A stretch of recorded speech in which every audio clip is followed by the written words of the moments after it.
L'assessore Tuttolomondo presenta un'iniziativa di sensibilizzazione al rispetto dei disabili, il collega Principato l'ecobonus per i condomini.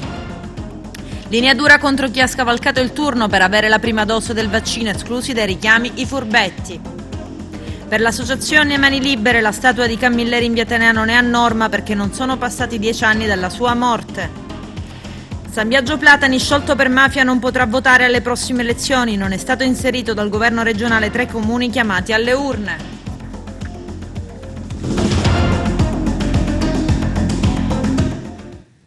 Bentrovati gentili telespettatori al nostro appuntamento con l'informazione. Un invito a riflettere e a rispettare i diritti altrui. L'iniziativa di sensibilizzazione dell'amministrazione comunale di Agrigento sul rispetto dei posteggi per i disabili è stata presentata alla stampa stamani dall'assessore Gianni Tuttolomondo. Il nostro direttore Arturo Cantella. Presentato oggi con una conferenza stampa alla presenza dell'assessore Gianni Tuttolomondo e del sindaco dottor Francesco Miccichè, il nuovo spot di sensibilizzazione sull'occupazione degli stalli sosta riservati ai soggetti con handicap fisici. Lo spot è stato realizzato da giovani attori agrigentini con la collaborazione delle associazioni che si occupano di disabilità. Devo ringraziare il mio assessore per la sensibilità, per l'intelligenza, per la capacità di quello che sta portando avanti. Io penso che sia forse c'è una segnaletica quasi unica, perché c'è aggiunto il simbolo della disabilità, il simbolo ONU della disabilità.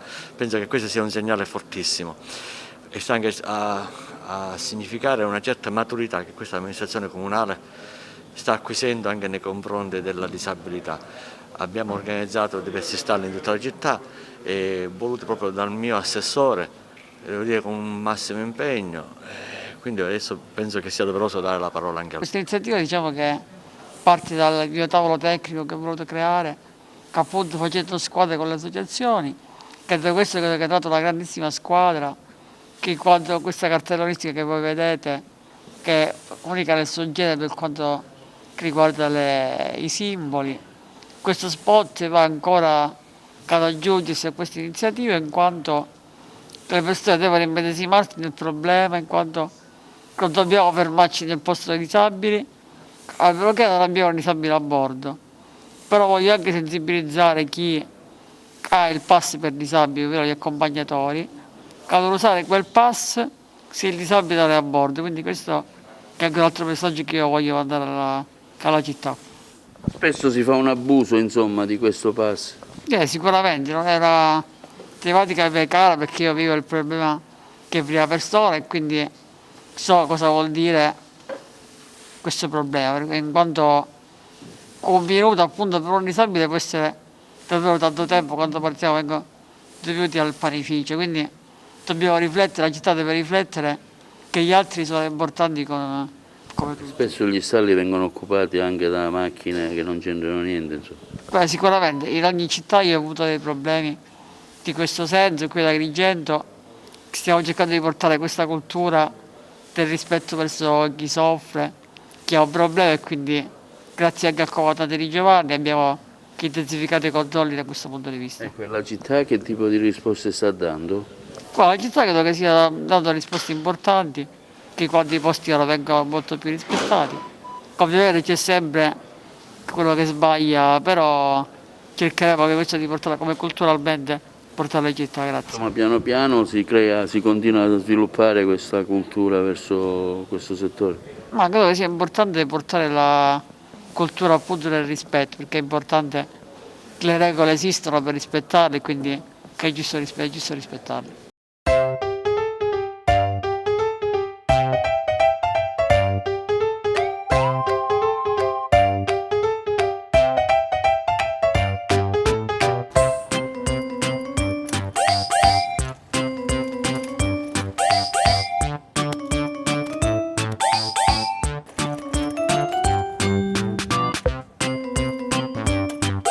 Buongiorno, servizio handicap. Buongiorno, guardi, io stavo lasciando la macchina un minuto per andare al comune.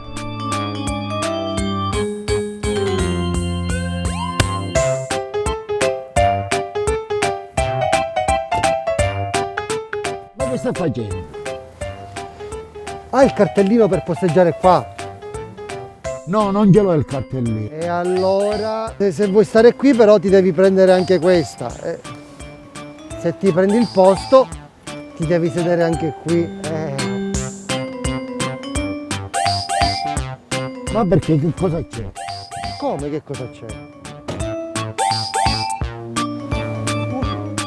Prego. Non me ne sono accorto, dovevo andare al panificio un minuto. Ehi, ehi, ehi!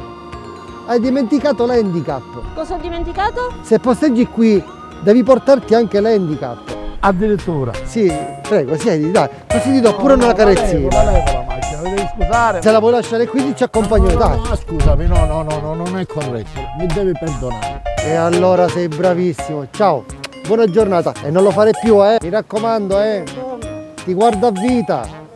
Ma dai, non lo faccio mai per un minuto, dai, ho freddo. Un minuto è un'eternità. Non lo faccio più. Non lo fare più. Non possono aspettare. Ma dai, per favore, dai. Anche un attimo, può essere un'eternità. Ciao ciao. Mi raccomando, Ti guardo. A vista.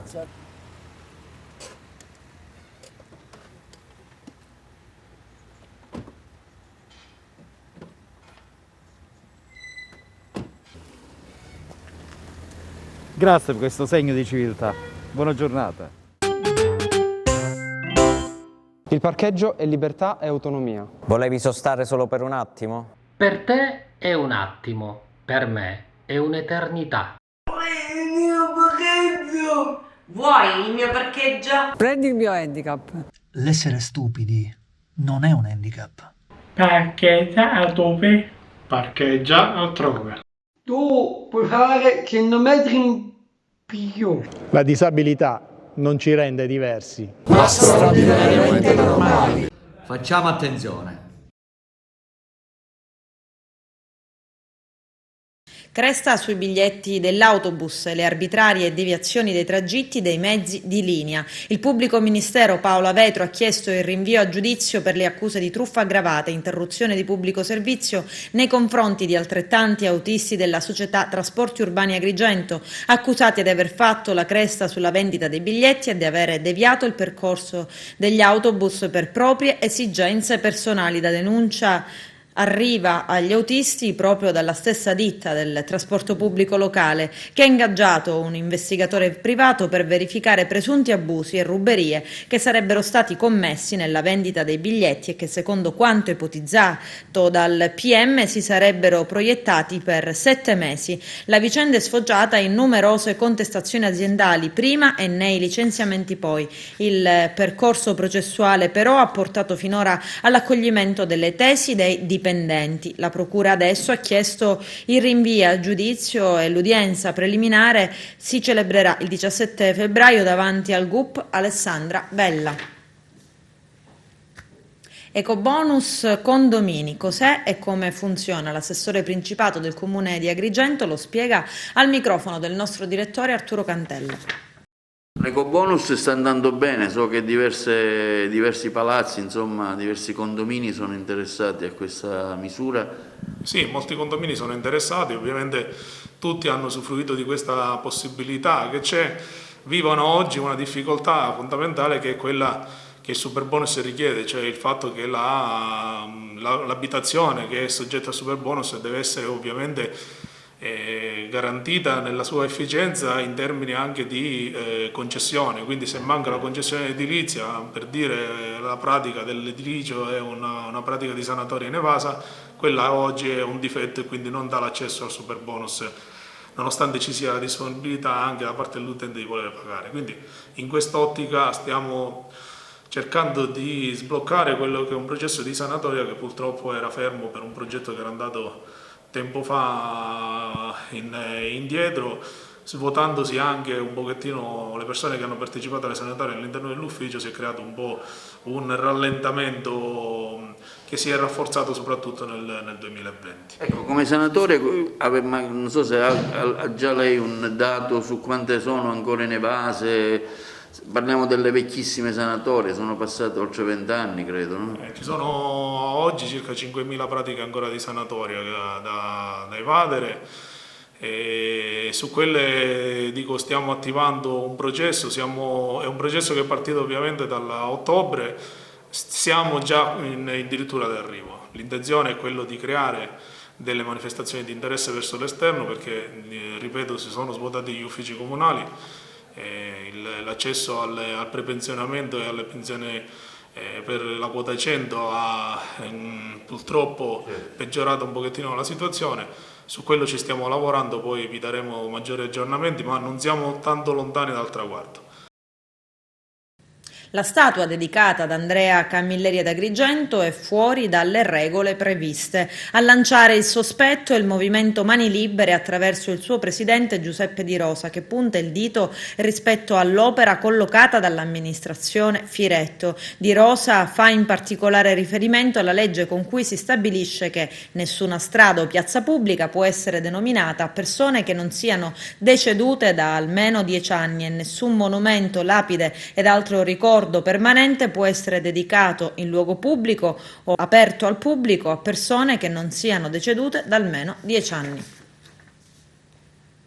In Sicilia niente vaccino ai furbetti, linea dura dell'assessore regionale Razza contro chi ha scavalcato il turno per avere la prima dose, esclusi dal richiamo. C'è il servizio. Stop alle seconde dosi per i cosiddetti saltacoda del vaccino anti-Covid dopo i primi provvedimenti di sospensione contro 2 dipendenti dell'ASP di Ragusa. Le misure forti e senza sconti adottate dalla regione colpisce anche i siciliani che ne hanno beneficiato senza averne titolo in questa prima fase. Sindaci, amministratori locali, vigili urbani, rappresentanti delle forze dell'ordine, insegnanti, pensionati e amici degli amici. Ieri l'assessorato regionale alla salute ha scritto alle 17 aziende del servizio sanitario regionale e ai responsabili dei 36 centri di somministrazione per chiedere di verificare una ad una le autocertificazioni e bloccare subito i richiami per gli imbucati in attesa di ulteriori istruzioni. Chi è fuori dal target iniziale, che comprende personale della sanità ed ospiti delle RSA, dovrà dunque aspettare il proprio turno per completare il ciclo. Le nuove forniture in arrivo in Sicilia a febbraio, circa 190.000 in varie tranche settimanali, serviranno per finire di immunizzare sanitari e gli anziani proprio delle RSA e case di riposo, mentre l'avvio della vaccinazione per tutti gli over 80, oltre 350.000, slitta a fine mese. Finora sono 140.000 le dosi somministrate in Sicilia, lo apprendiamo da Repubblica, il 38% i richiami. Sono attesi oggi altri 5.500 vaccini Moderna che saranno stoccati a Caltanissette, da lì arriveranno nelle varie province. Si aggiungono ai 31.500 vaccini Pfizer già arrivati tra lunedì e martedì scorso. Secondo le report della Fondazione Gimbe sono state 3.717 le dosi consegnate ogni 110.000 abitanti contro una media nazionale di 3.567 su 100.000. A completare il ciclo vaccinale con la doppia dose necessaria per ottenere il 95% di copertura e appena lo 0,58% della popolazione. In Italia lo 0,4%, una goccia nel mare, considerando l'obiettivo dichiarato di vaccinare 3,5 milioni di cittadini entro l'estate, ma la riduzione delle consegne e i ritardi a livello europeo pesano e non di poco anche nell'isola. In una riunione con i rappresentanti delle regioni, il commissario nazionale per l'emergenza Domenico Arcuri ha anticipato il nuovo piano di consegne per il mese di febbraio, ormai alle porte. Se le aziende produttrici manterranno gli impegni, arriveranno 140.000 dosi Pfizer, 50.000 di Moderna, ma prima bisognerà finire con le seconde dosi, somministrare le prime al personale sanitario rimasto fuori e completare le case di riposo. All'appello mancano in tutto 40.000 persone, ovvero 80.000 dosi. Solo nell'ultima settimana di febbraio, se la tabella di marcia non subisce ulteriori ritardi, si passerà agli ultraottantenni, che in Sicilia si stima siano fra 320.000 e 350.000, ma a questo punto non si sa ancora con quale vaccino. Entro la prossima settimana la task force regionale guidata da Mario Minore stilerà un piano per gli over 80, si pensa a team vaccinali a domicilio per chi non ha la possibilità di camminare, al coinvolgimento dei medici di base che hanno contatti diretti con gli assistiti. Tutto dipende però dal rispetto delle consegne, i richiami non sono a rischio, ma la penuria di fiale ha già costretto di fatto a una revisione del piano regionale, mentre l'assessore Razza promette il pugno duro contro i furbetti. Oltre a punire i dipendenti infedeli, infatti, usa il pugno di ferro con chi si è fatto vaccinare sottraendo una dose a chi era più a rischio e chiede ai manager di verificare se qualcuno ha barato producendo certificati falsi. Nella lettera firmata dall'assessore Razza si chiede dunque ai direttori generali sanitari e ai referenti aziendali delle vaccinazioni di censire chi non era compreso tra le categorie indicate in una circolare assessoriale del 12 gennaio, ovvero 2 settimane dopo l'avvio della campagna vaccinale, partita con il Vax Day del 27 dicembre, ed è proprio in quelle 2 settimane di caos che ci sarebbero stati i maggiori abusi. Una task force per fronteggiare insieme la crisi turistico-ricettiva. L'associazione Tante Case, Tante Idee di Agrigento accoglie con favore la proposta lanciata all'amministrazione comunale da parte dell'ABBA. Il servizio è di Eugenio Cairone. Un sostegno da parte dell'amministrazione comunale di Agrigento per far fronte alle difficoltà del momento.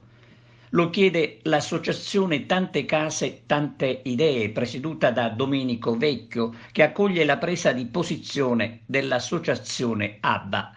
La situazione di estrema difficoltà in cui versano le attività turistiche agrigentine ha spinto i rappresentanti delle associazioni di categoria a rivolgere un appello all'amministrazione comunale, chiedendo attenzione e sensibilità nei confronti del settore turistico ricettivo che ad oggi non ha ricevuto alcun aiuto. Ecco allora la richiesta al Comune per cercare insieme una soluzione che aiuti a fronteggiare il difficile momento che la categoria sta vivendo. Tra le richieste, come sottolinea Domenico Vecchio, vi è quella dell'annullamento della Tari, della tassa sulla pubblicità e di soggiorno e l'abbattimento dell'IMU. Tra i punti in discussione anche il progetto della consulta comunale per il turismo, della quale non si parla più. Il mondo del turismo, dice il presidente dell'associazione Tante Case, Tante Idee, è fatto di persone che hanno messo denaro, impegno e passione, ma da ambasciatori dell'accoglienza ci sentiamo abbandonati. Da qui l'appello all'amministrazione comunale perché aiuti quanti si impegnano per un incremento turistico del territorio. Oggi giornata di sciopero generale, l'agitazione nasce contro le politiche del governo dimissionario. Vediamo. Oggi sciopero nazionale dell'intera giornata in tutti i settori, indetto dallo SLAI Cobas per il sindacato di classe e dal SICOBAS. Noi qui siamo in delegazioni perché in Sicilia siamo in zona rossa e quindi è chiaro che non potevano venire tanti lavoratori dai paesi, per esempio dalla provincia, però era giusto fare questa manifestazione oggi per portare, diciamo, alla prefettura che rappresenta il governo le ragioni di questo sciopero. Noi oggi diciamo come lavoratori, come lavoratrici, come precari, disoccupati, diciamo che non vogliamo pagare questa crisi che è aggravata già da qualche anno purtroppo dalla pandemia e che sta avendo conseguenze nefaste, manca il lavoro o se c'è non si riesce a vivere, siamo in una situazione della sanità assolutamente massacrata e dobbiamo veramente augurarci di non ammalarci non solo di Covid ma anche in generale perché gli ospedali sono allo sbando, la scuola pubblica ha serissimi problemi. Io nel mio specifico sono una lavoratrice ATA che oggi sto scioperando perché voglio denunciare il fatto che comunque non si lavora in piena salute e sicurezza nelle scuole e anche diciamo, portare le ragioni per esempio degli studenti che vogliono rientrare a scuola ma giustamente chiedono sicurezza dentro le scuole che purtroppo nonostante tutti i protocolli non sono o non applicati pienamente o non sufficienti, ma ci sono anche precari dei servizi, per esempio ci sono gli assistenti igienico personale degli studenti disabili da 9 mesi senza lavoro e senza reddito, dal 5 di marzo, cioè dal lockdown. Categorie come queste o come i lavoratori dello spettacolo, e ci sono anche dei precari dello spettacolo che non hanno avuto nessuna misura neanche di sostegno economico. Come si fa a stare 9 mesi senza lavorare e senza neanche avere una misura di sostegno economico? È chiaro che i precari vogliono lavorare e vogliono il lavoro, però neanche si può vivere d'aria. Ma oggi siamo qui anche a difendere il diritto di sciopero, perché in alcuni settori in questi giorni, come la scuola, sono arrivate delle circolari in cui si comincia a parlare di sciopero virtuale. Cioè i lavoratori dovrebbero dare la trattenuta del giorno e continuare a lavorare. Il diritto di sciopero è un diritto garantito dalla Costituzione e i lavoratori va difeso. Quindi oggi noi abbiamo detto difendiamo il diritto di sciopero scioperando. E poi naturalmente siamo qui anche per la questione che ho già detto, salute e sicurezza in tutti i posti di lavoro, ma anche denunciamo il fatto che chi lotta per giusti diritti viene denunciato, viene sanzionato. Allora è uno sciopero generale che vuole essere un primo passo di lotta e di risposta, diciamo, dei lavoratori contro queste politiche di macelleria sociale che purtroppo si sono aggravate con la pandemia.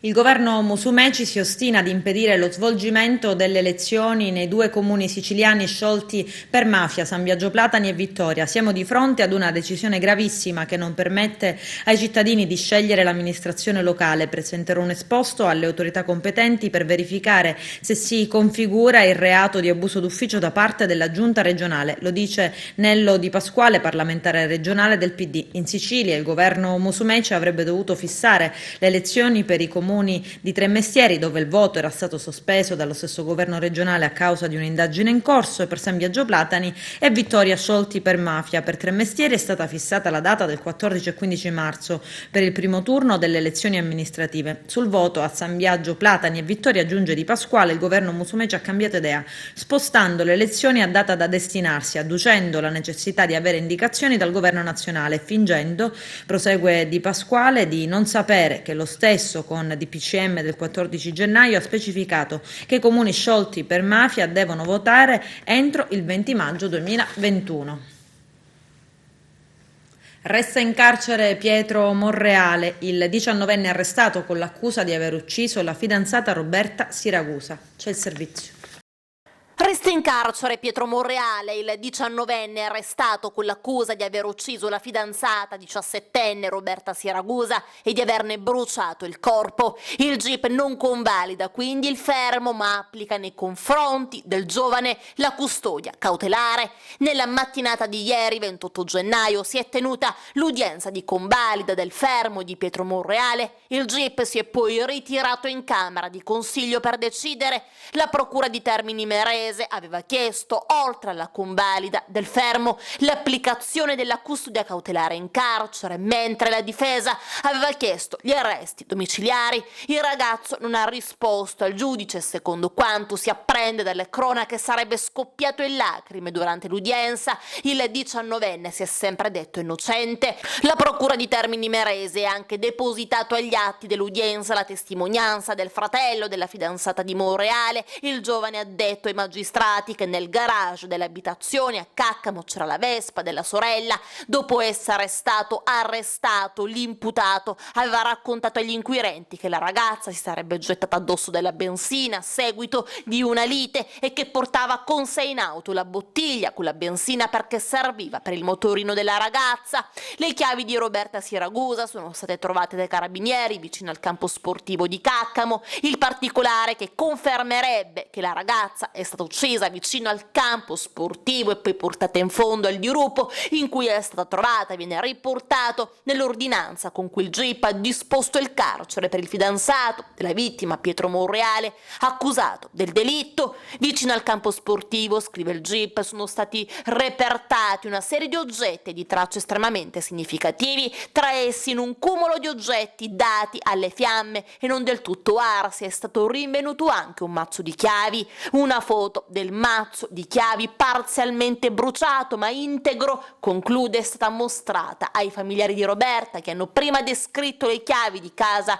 in possesso della ragazza la sera della morte e ne hanno riconosciuto la corrispondenza con quelle in uso alla stessa.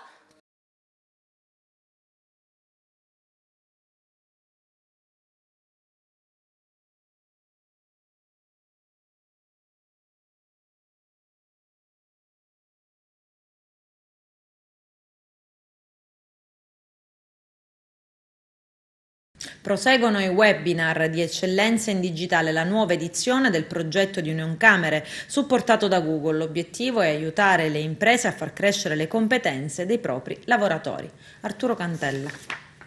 Eccellenza in digitale, un'attività sicuramente interessante per crescere, un momento di formazione per le imprese e per i giovani che la Camera di Commercio ha fattivamente avviato già da tempo. Ne parliamo con il responsabile Alessandro Cacciato. Quali sono i benefici di tale iniziativa in un momento tra l'altro particolare in cui molte attività sono chiuse o vanno a rilento? Sì, esatto, in questo momento la Camera di Commercio offre a tutti gli imprenditori e commercianti l'opportunità di conoscere tutte quelle opportunità presenti in rete, quindi dal sito internet a una presenza corretta sui social network per poter incrementare il proprio fatturato e dunque anche le presenze all'interno dei negozi fisici. Questo avviene perché ci sono delle regole da rispettare per essere presenti sul web e dunque attraverso questo corso che viene realizzato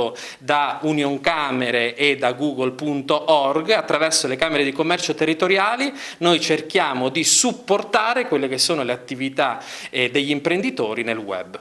Le imprese che tipi di beneficio avranno? Cosa devono fare anche per poter accedere a questa iniziativa? Allora, per poter accedere all'iniziativa troverete tutte le informazioni sul sito della Camera di Commercio di Agrigento attraverso i Digital Promoter, che sono appunto io e il collega Fabio Cimino. E che cosa accade? Accade che abbiamo visto che dai dati statistici più del 20% delle persone che navigano nel web si rivolgono ad attività locali, quindi anche per sfatare questi miti che tutte le attività vanno nella big economy. Quindi questa nuova attenzione determinata anche dalla crisi da coronavirus verso le attività locali ci fanno capire come ormai è entrata come abitudine di chi naviga quello di poter guardare anche quello che c'è vicino casa. Quindi essere presenti in modo corretto sul web è ancor più interessante e la Camera di Commercio si offre per aiutare, dare un supporto agli imprenditori e commercianti per affrontare tutto questo. La nostra provincia come si posiziona nella crescita digitale rispetto un po' al panorama sia regionale che nazionale? Allora bisogna aumentare quella che è la cultura da essere nel web, dobbiamo capire dobbiamo porre l'attenzione nel web allo stesso modo di come poniamo l'attenzione nel nostro negozio fisico, quindi così come dedichiamo attenzione al personale, alla vetrina, all'arredamento e alla merce, dobbiamo far entrare nella testa dei commercianti che ci vuole una professionalità anche per presidiare il web. Noi lo possiamo fare attraverso appunto eccellenza digitale oppure anche attraverso del personale qualificato di crescere in digitale, che sono questi due programmi che la Camera di Commercio mette a disposizione del mondo delle piccole e medie imprese per supportare tutto questo. Tra l'altro in questo momento la vendita diciamo, via web va fortissimo, online va fortissimo, quindi potrebbe essere diciamo, un nuovo investimento che i negozianti potrebbero fare. Sì, appunto, siccome capiamo che diciamo, è un momento difficile, tutto quello che noi realizziamo è assolutamente gratuito e poi sì, perché cosa è successo? In questo periodo di chiusura all'interno delle case dotate appunto da queste norme per la sicurezza, la gente è entrata come in una formazione continua nella conoscenza del web. Tutti ci siamo ritrovati a fare qualche acquisto da casa. Ecco, questo rimarrà negli usi e consuetudini delle persone e dunque cosa vuol dire? Che mentre prima lo facevamo in un modo forse un po' più distratto, oggi invece diventa una priorità. Caso nave Gregoretti, è stato sentito il presidente del Consiglio dimissionario Giuseppe Conte, presenti anche 3 avvocati agrigentini. Margherita Tropiano. Ieri a Palazzo Chigi c'erano anche 3 avvocati agrigentini impegnati nella lotta alla tutela dei diritti umani per ascoltare la deposizione del Presidente del Consiglio, il dimissionario Giuseppe Conte, su eventuali profili di responsabilità penale dell'onorevole Matteo Salvini, Ministro degli Interni, nel luglio del 2019 per presunto sequestro di persona aggravato dei 135 migranti della Gregoretti.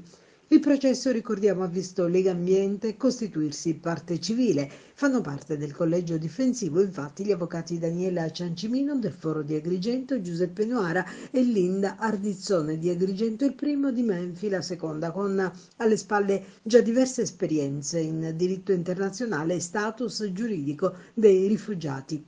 Siamo molto felici di questa grande opportunità professionale e grati all'avvocato Ciancimino, confermano congiuntamente gli avvocati Nuara e Ardizzone. Ascoltiamo Daniela Ciancimino.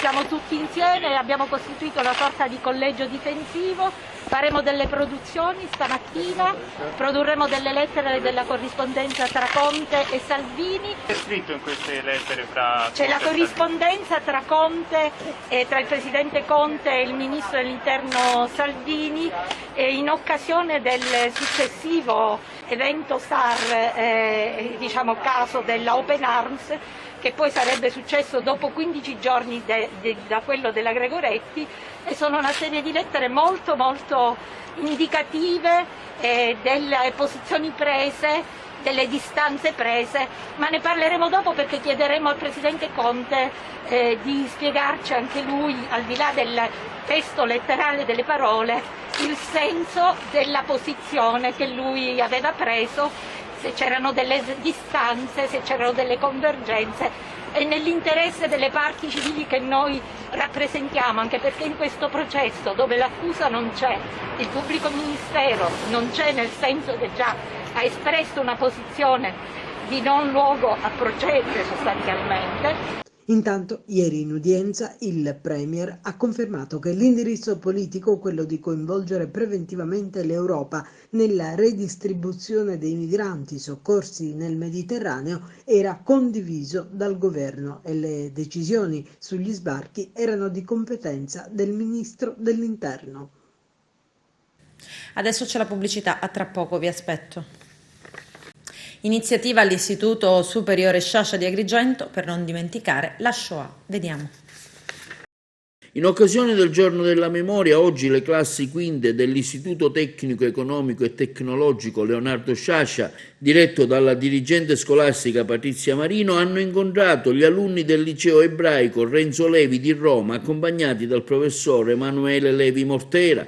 Gli alunni, durante la videoconferenza, hanno avuto la possibilità di fare un confronto tra pari su una delle pagine più terribili e drammatiche della storia. Come annualmente noi ci prodighiamo ad affrontare queste tematiche che sono sicuramente indelebili per l'essere umano e per i oggi viventi. Quelli che sono stati i periodi della Seconda Guerra Mondiale che hanno portato questi disastri, questo malessere all'umanità, oggi vengono affrontati con i nostri ragazzi che hanno preparato tantissimi lavori e molte attività, un confronto con il liceo ebraico di Roma. Abbiamo avuto la disponibilità di un professore del liceo stesso di storia e filosofia, ci sta mettendo in contatto con un gruppo di ragazzi del liceo ebraico dove saranno affrontati delle tematiche che saranno direttamente ragazzi nostri a confrontarsi con loro, a fare delle giuste riflessioni, avranno la possibilità di ascoltare anche loro che vivono i loro momenti particolari riprendendo le situazioni passate.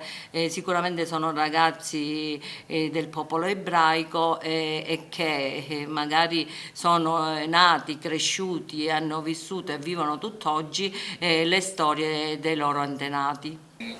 Anche per noi è una bella occasione perché non ce ne sono tante in realtà, perché i gemellaggi li facciamo, ma ormai insomma in questo periodo ovviamente non è possibile, cioè sarebbe possibile farli con questa modalità che direi che comunque è una buona modalità per entrare in contatto. E credo ci sia la medesima curiosità da parte loro di quanto non ci sia da parte dei ragazzi dell'istituto, del vostro istituto. Quindi direi che sono un po' loro che poi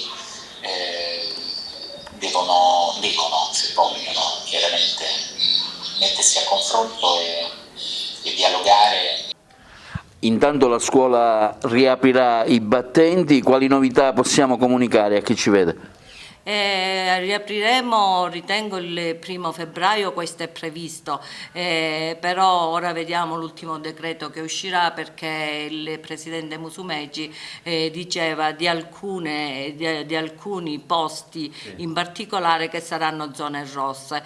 Speriamo che Agrigento non sarà una zona rossa, perché potrebbe nascere la possibilità di restare ancora a casa, però penso proprio di no, perché noi abbiamo poi pianificato tutto con il prefetto, abbiamo dato le nostre indicazioni per gli orari di ingressi e di uscita, proprio perché avendo molti pendolari all'interno di questa scuola la difficoltà sono sempre i trasporti.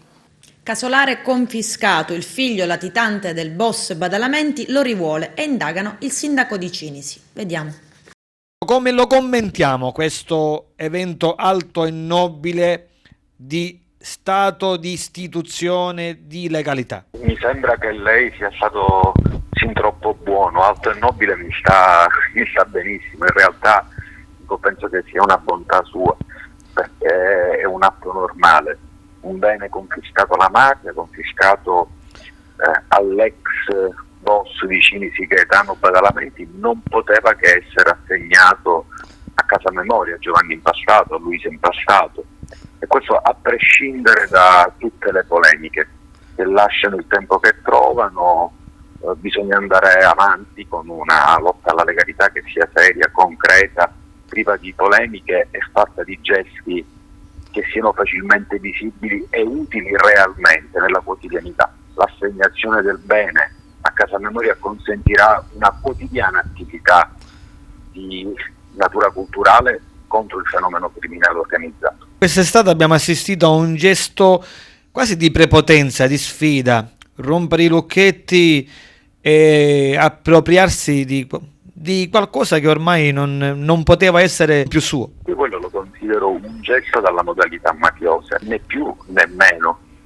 Dico sempre che non avrei consentito questo gesto ad alcuno, figuriamoci a quello che è il figlio dell'ex boss di Cinisi Badalamenti. Se poi ci mettiamo che questo signore era latitante, il fatto assume ancora di più una maggiore gravità. Ai giovani che guarderanno questa intervista, chiaro che il messaggio passa e passa da solo, ma il primo cittadino di Cinisi cosa vorrebbe aggiungere? Che quello che ha fatto il sindaco non è assolutamente straordinario, è ordinaria amministrazione per un semplice motivo, che la mafia è debole, che i personaggi che assumono atteggiamenti paramafiosi come il signor Leonardo Badalamenti sono dei personaggi che non fanno paura a nessuno e che quindi bisogna agire semplicemente con coscienza, con raziocinio, sapendo di essere molto più forti perché dalla parte del giusto. È un fattore umano, come diceva Falcone, prima o poi finirà, oppure cambia pelle, si mimetizza e come un camaleonte spunta? Temo la criminalità organizzata come associazione, ma temo molto di più la cultura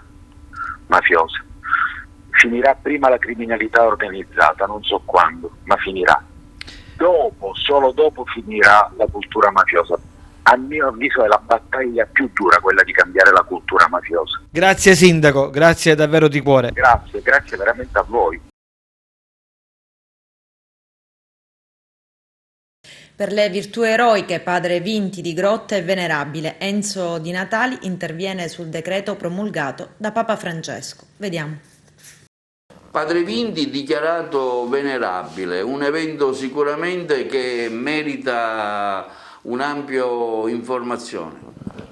La diocesi di Agrigento festeggia questo grande evento di Padre Vinti da Grotte che Papa Francesco lo ha dichiarato venerabile, cioè che può essere, che è degno di essere pregato, di essere onorato, di essere anche esempio di vita. E in effetti Padre Vinti, questo giovane semplice sacerdote di Grotte, fu un modello di vita nel suo contesto storico in cui visse, perché la sua vita la trascorse nella mansuetudine, nel silenzio, cercando di essere sempre vicino ai poveri e cercando di portare sempre le anime a Gesù. Nel corso dei decenni la diocesi ha avuto un punto di riferimento in Padre Vinti, tanto che non sono stati pochi vescovi che hanno sollecitato negli incontri formativi che venivano fatti a pensare a questa figura umile che fu Padre Vinti, che oggi Papa Francesco lo ha dichiarato venerabile. Padre Vinti in questo modo, venerabile, si aggiunge a Padre Gioacchino Lalomia di Canicattì, un altro venerabile, si aggiunge alla figura di Suor Crocifissa di Palma di Montechiaro, anch'essa considerata venerabile, e dunque c'è la probabilità che un domani possa Padre Vinti essere dichiarato beato. Iniziano oggi i giorni della Merla, c'è il servizio.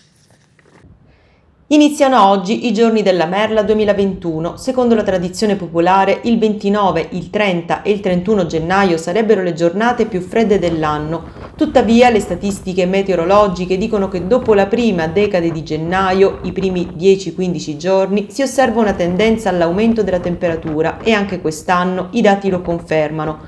Secondo la leggenda, gli ultimi giorni del mese di gennaio prendono il nome da una merla bianca che si rifugiò dentro un camino per sfuggire al freddo e al gelo.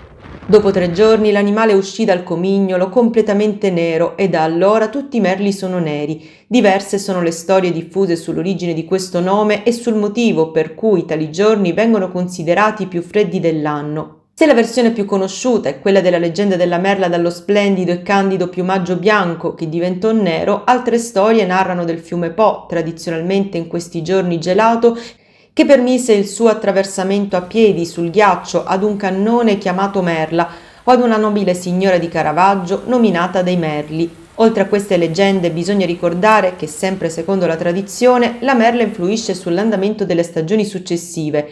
Se i giorni della merla sono freddi, la primavera sarà calda e soleggiata. In caso contrario, come dovrebbe essere quest'anno, la primavera tarderà ad arrivare. I giorni della merla rappresenterebbero la modalità con cui in passato venivano tramandate oralmente le osservazioni degli agricoltori, soprattutto in riferimento al tempo. I detti insegnavano quali segnali cogliere. I 3 giorni di fine gennaio erano considerati gli ultimi giorni più freddi dell'anno, dopo i quali si andava migliorando, aprendo la strada verso la primavera. Per quest'anno, dopo una breve parentesi fredda a inizio settimana, quest'ultimo weekend del mese, che coincide con i giorni della merla, sarà caratterizzato da correnti oceaniche più miti e umide che porteranno un nuovo incremento della nuvolosità e deboli piogge nel sud Italia. Un peggioramento delle condizioni meteorologiche è atteso nonostante le temperature in sensibile ripresa. In Sicilia, in particolare, previsti per oggi venerdì 29 gennaio, tempo stabile e asciutto con alternanza di fasi soleggiate e innocui passaggi nuvolosi, temperature in aumento, venti moderati e mari molto mossi. Domani, sabato 30, mattinata con meteo stabile in cui si alterneranno sole e nuvolosità di passaggio, mentre tra tardo pomeriggio e sera isolati piovaschi solo sul Trapanese. Per domenica 31 gennaio sul litorale tirrenico cieli molto nuvolosi al mattino con possibilità di qualche rovescio, sulle coste ioniche giornata con tempo variabile e maggiori schiarite nel pomeriggio, sull'area dello stretto di Messina cielo in prevalenza poco nuvoloso, venti ovunque moderati e mari molto mossi. Con questo è tutto, termina qui l'edizione del telegiornale. Grazie per la gentile attenzione e per essere stati con noi. A presto.